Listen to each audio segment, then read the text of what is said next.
is going to deliver a talk on James Connolly and the Irish Citizen Army. Put your hands together, please, for Paul O'Brien.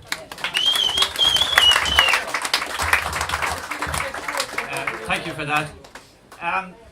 When we think of 1916, the iconic figures certainly are Patrick Pearse and James Connolly.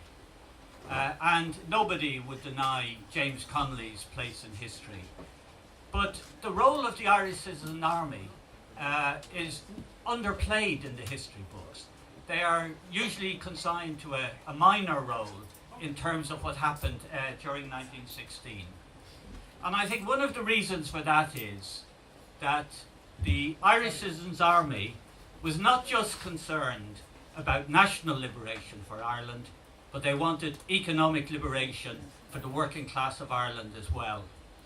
And the Irish Citizen Army was a revolutionary workers' army that grew out of the 1913 lockout.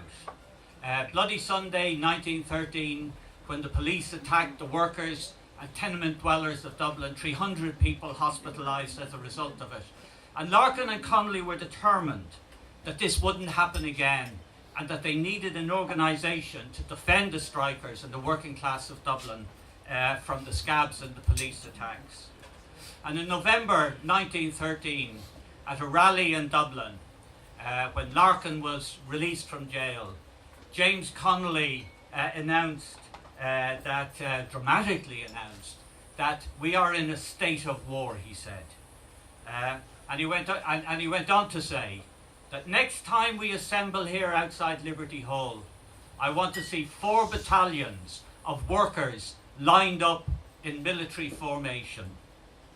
And within 2 weeks, 1,200 men and women had enrolled in the Irish Citizen Army. And what's interesting about the ICA is the fact that men and women were equal within it, both in terms of rank and in terms of military training. Now, very quickly, that 1,200, within weeks, had dwindled down to 300 hardcore, people who were serious about the project that Larkin and Connolly had actually set for them. Now, they were an army without weapons, without uniforms. All they had were staves and hurleys. And if you look at the events of the 1913 lockout, in reality, the ICA was not central to the lockout. They didn't play a really important part in the lockout. But what they did do was ensure that the police were really circumspect in attacking workers from that time on. They were able to defend workers and the meetings of the strikers. And as the dispute petered out in early March, April 1914, attendances at the ICA drills started to fall away. And probably by summer 1914, in reality, the ICA had become moribund. The active members had fallen to around 50. And during that period as well, you had a revival in the Irish volunteers. And many of the best activists in the ICA transferred their allegiance from the ICA to the Irish volunteers because they saw that, or believed that the volunteers were more serious about the work that they were actually undertaking in trying to fight for national liberation in Ireland. Now, if you look at both Connolly and Larkin's politics, there was always a Republican element as well as a working class or socialist element to their fore in their politics. And given the low level of working class struggle, I mean, the Irish Transport and General Workers was decimated after the defeat of the 1913 lockout. And given the low level struggle that was taking place, you can see in both his writings and what he was arguing for, that Larkin's republicanism really came to the fore. That he issued a manifesto in late 1914 entitled A Manifesto to the Workers of Ireland. And really within that pamphlet that he issued, working class issues are not really highlighted to any great extent.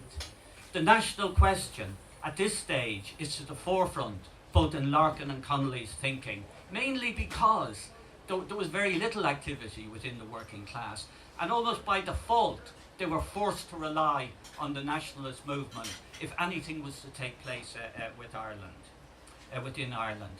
And the focus of that pamphlet that was issued in 1914, late 1914, was the exclusion of Ulster from in the Home Rule Bill that had been promised for Ireland in the summer of 1914. And in a last burst of energy, Larkin threw himself into reorganising the ICA. But this time, not the working class politics, but it was Republican politics that was to the fore within the reorganised ICA. It had a new constitution, uniforms were ordered, weapons were acquired. And when Larkin departed for America at the end of 1914 to raise funds, it was only intended to be a short visit. He didn't return until 1923. James Connolly took over the leadership of the ICA. And the reorganisation and reinvigoration of the ICA in this period coincided with an upturn in the political atmosphere in Ireland. There was a huge opposition to war, which had broken out in August 1914. There was an opposition to the threat of conscription, I should say, which the British government had threatened to impose on Ireland.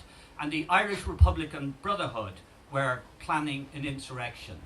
And if you read the newspapers and the political pamphlets and about the meetings that were taking place in the second half of 1914, you got a real sense that there was a whiff of insurrection in the air, that something was about to happen. And in a series of articles in the Irish Worker, which was the paper of the Irish Transport and General Workers Union in 1915, Connolly laid out the path really that he was taking the ICA along that would eventually lead to the executioner's yard in Kilmainham Jail in April 1916. In allying the ICA with the Irish Volunteers, Connolly's aims were twofold. Firstly, he wanted to put Labour into the forefront of the fight for national liberation in Ireland. And he also hoped that a rising in Ireland would be a spark that would inspire workers right across Europe to revolt against the terrible war and the slaughter that was taking place right across Europe. About 200 members of the ICA mobilised on Easter Monday morning at 11 o'clock at Liberty Hall, and that's out of a total of 1,200 that mobilised that first morning of the rising.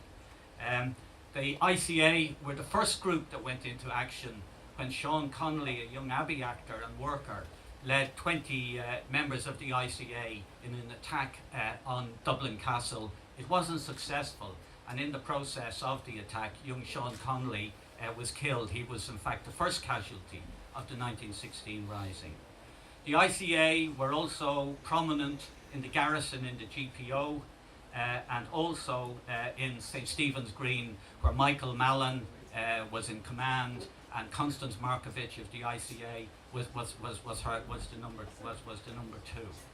But what's interesting about that is the fact that when they marched out from Liberty Hall, just before they did, Connolly drew the ICA together and he said to them, look, in the event of victory, hold on to your rifles, because our allies who are fighting alongside of us may give up before our goal is reached.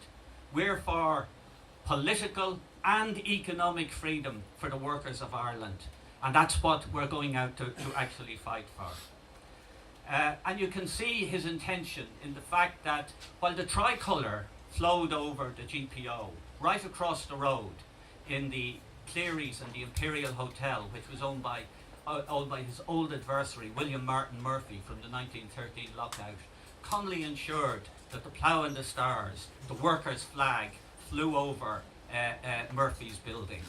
He also ensured that it was members of the Irish Citizen Army who helped occupy Jacobs biscuit factory during 1916 Rising.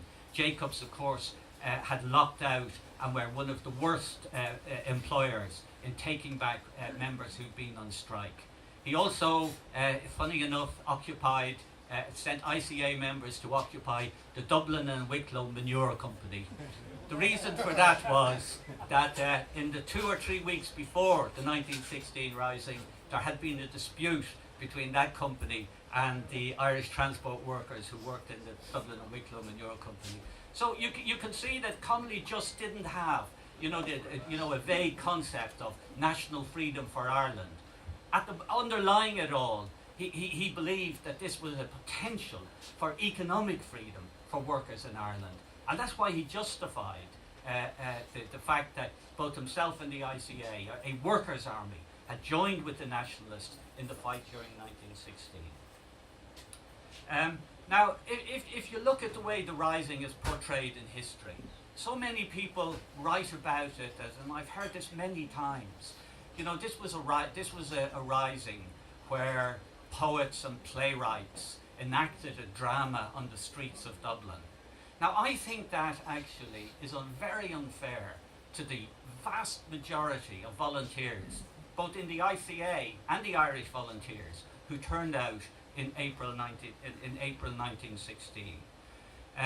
This was a serious project for them. The vast majority were working class, particularly in the ICA. They were all working class: dockers, carters, general workers, labourers. And these were people who were working a 50 or 60 hour week on a pittance, and yet they turned out every 2 or 3 nights a week to drill in the halls on a Saturday night. Now you think after a 6-day, 50 hour, 60 hour week, to turn out at 10 o'clock on a Saturday night to take part in a 16-mile pack drill around Dublin with a full pack on your back, or else they set up mock attacks like on Dublin Castle that wouldn't finish till 2 or 3 o'clock in the morning. So this was a serious operation that actually was taking place. These were serious working class people who had an objective that somehow, that out of the Rising was going to come something better, not just in nationalist terms, but in economic terms for the people of Ireland. In the aftermath of the Rising, really the ICA don't play a terrible important part in history. One writer has described the period between 1913 and 1916 as the heroic period in the life of the ICA, and I think that's true. They did take part in the War of Independence, and they did fight on the Republican side during the Civil War, but they played really very much a minor role. And the leadership who took over the ICA after the execution of James Connolly and Michael Mallon, who was the number 2 in command of the ICA, had really very little in common with the politics of Larkin and Connolly, and they took the ICA in a more nationalist direction. Now I just want to finish up on this.